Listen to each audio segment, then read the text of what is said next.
Hello there, it's May 2026.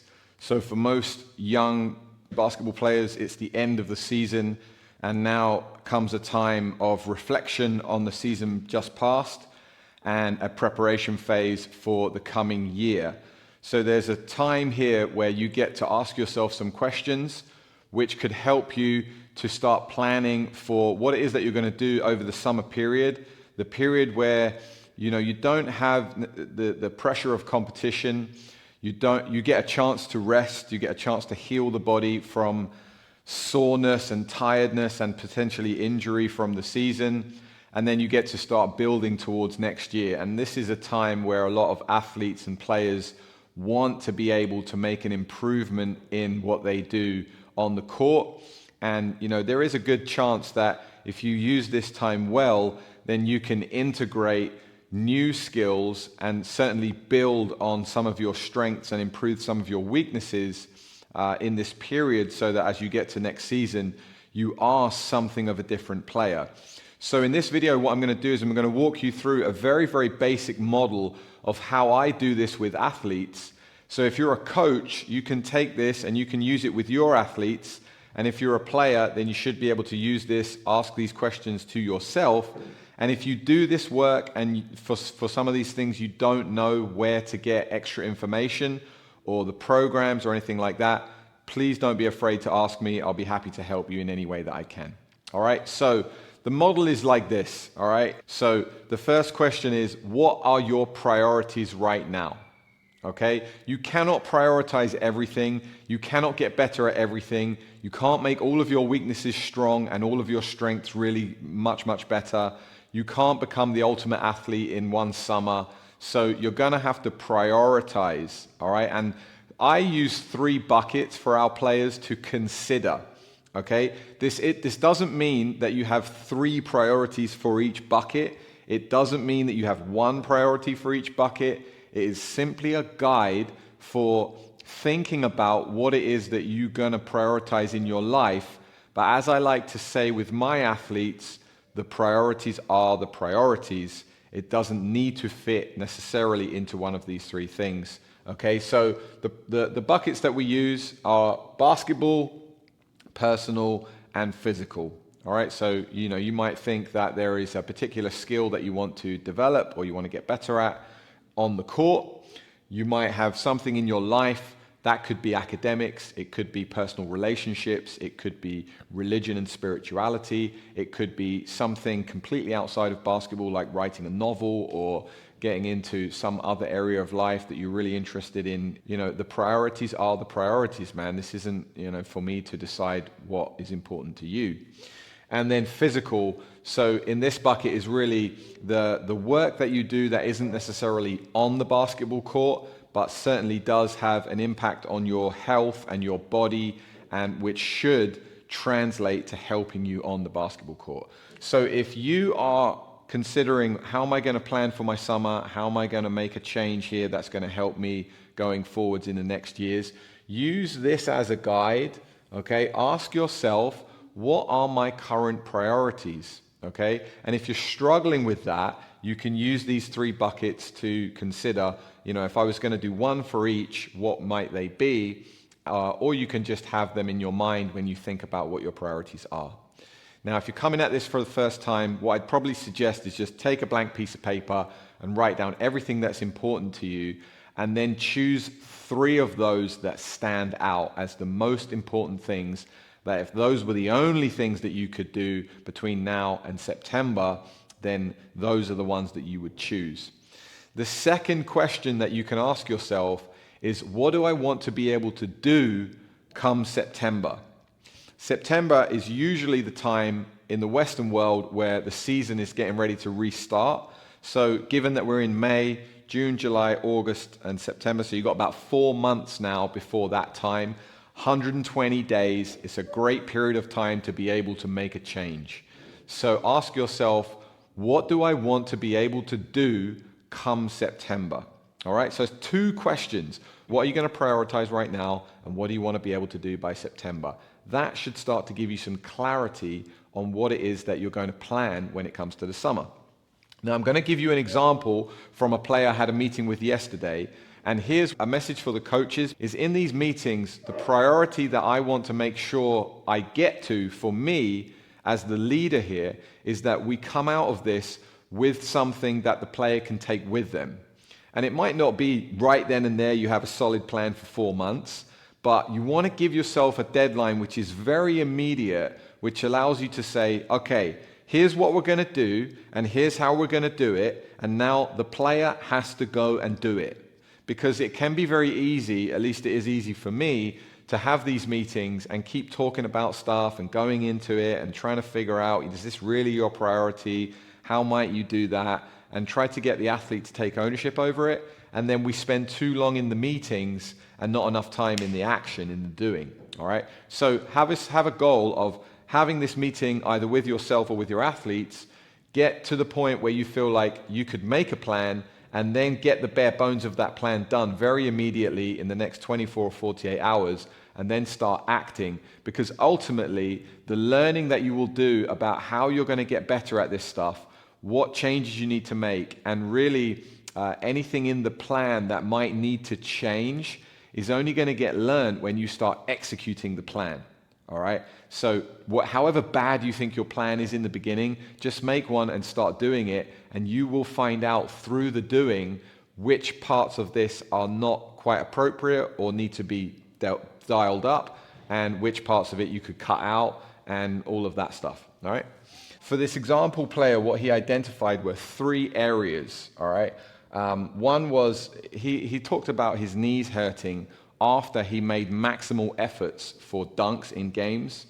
We talked about the fact that he can do it, like he's athletic, he can jump, but there's a high cost to making those all-out efforts in game. And he struggles in the moments and the minutes after the games. His knees start to hurt, they feel heavy. So we talked about developing a program which would allow him to feel healthier, to feel stronger, especially, and be able to go for longer and make some of those all-out efforts and then not have to pay the price for that later on in the game. The second very concrete basketball plan that he has is to improve his catch and shoot percentage from 3. He wants to be able to shoot at a high clip and be a dangerous threat on the catch. And then the third one that he talked about was improving his diet. This person had decided the day before this meeting to cut out all sugar for 3 weeks, and in an attempt to improve his diet, but it wasn't very clear in our conversation exactly which direction he was going in. He asked things like, do I need to get bigger? Do I need to get stronger? How do I change my diet for that? Is that even important? I understand maybe if I get bigger, then I might get a bit slower. So although he wanted to improve his diet, he didn't really have a good idea of what the goal was for that. And that was okay. There was a thing there that he wanted to look at. He wasn't sure exactly what he wanted to do with it. So we identified that as an important priority, but at this moment, we're not exactly sure what we're going to do with it. Okay? So the first step was to identify the 3 priorities: healthier and stronger knees, improve catch and shoot percentage from 3, and improve the diet. All right, so I think we went in reverse order for this particular one, and this is really just to give you an example of what you might do in this kind of situation. You've picked your priorities, you've asked yourself, what do you want to be able to do by September? And now we've got these 3 areas that we're going to look at. Okay, so now we're in the planning phase of how we're going to attack it. The diet we looked at first, and ultimately, as I said, this player doesn't really know what it is they want to achieve from looking at their diet. They're not sure if they want to just feel healthier or have their diet fuel their performance. I didn't want to put words in his mouth. He was talking about getting bigger and stronger, and okay, that's one way to attack it, but that doesn't necessarily help him perform better.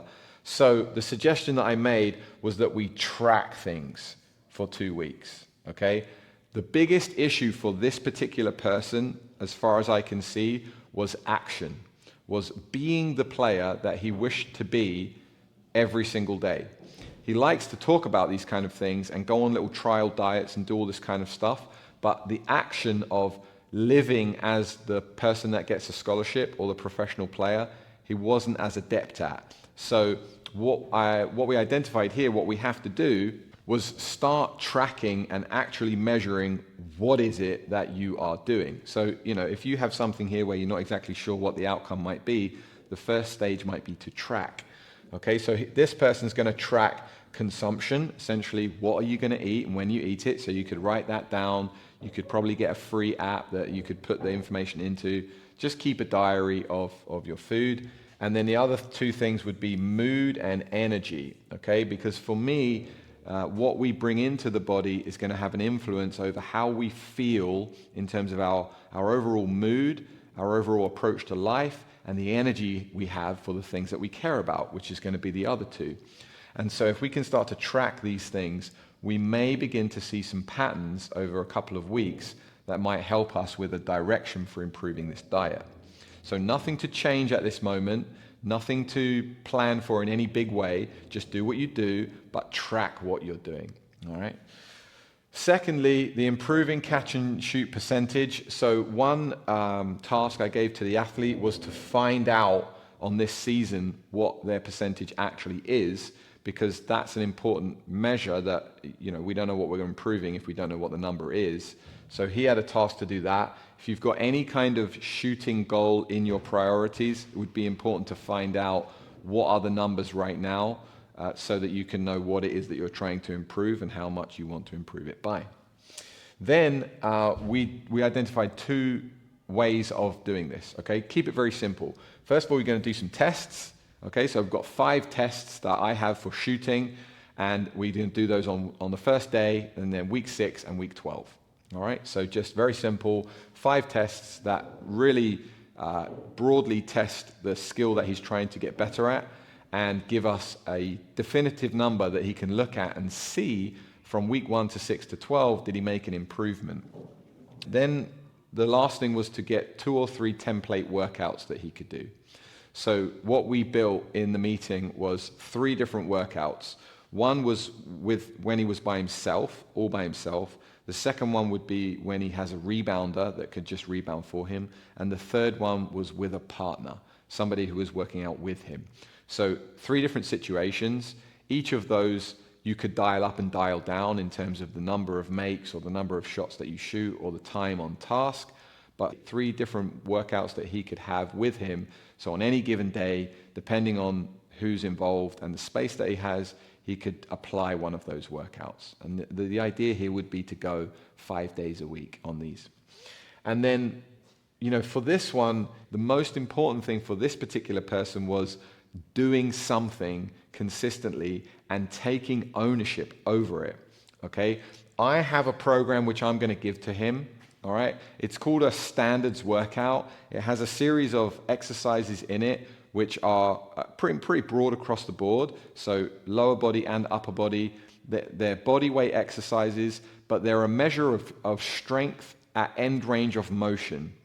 Okay, so the idea for me behind this program would be when you can get to the standard for these range of motion strength exercises, then you can go on to more strength-based work where you might be loading that with weight and doing things which you might consider to be more applicable to the game in terms of the eye test. So, you're doing more exercises which are compound lifts like squats and deadlifts, or, just weight-bearing exercises. But the first thing to do is a program which, the athlete can take ownership of, which means that I don't have to be there when they're doing the work, okay? And they can assess where they are in the workout. And I will put the link to this workout in the video. You can see it for yourself. So I'll link that one. And then this guy has for just twice a week to do it and check the standards as he does the workout. And that becomes the workout. Can you do the exercise first of all? If you can, you do the set number of reps for the standard. And if you get the standard on all of the exercises, it's time to move on to the next program. Finally, this athlete talked about developing their cardiovascular ability. So we've added in some 2 rowing workouts and 1 on the assault bike, which are reasonably difficult but appropriate for the athlete's level, and it's a well-rounded program. All right, so 2 times strength workout for the standards, 2 rowing workouts. I'll link everything that we did and we've planned for this athlete in this video so you can have it if you want it. But the most important thing for you as a summary would be to find your priorities in whatever areas they are. Ask yourself what you want to do by September. List out these priorities and then go into each one in some kind of a detail. What is the next action that you need to take that you can then run for at least 2 weeks? And then you can do that, and as I said in the beginning, the action will start to tell you where you might need to adjust, change, chop out, and put in for the next phase of the summer, all right? And if you can just do that, asking these questions and doing some action, you will make improvements.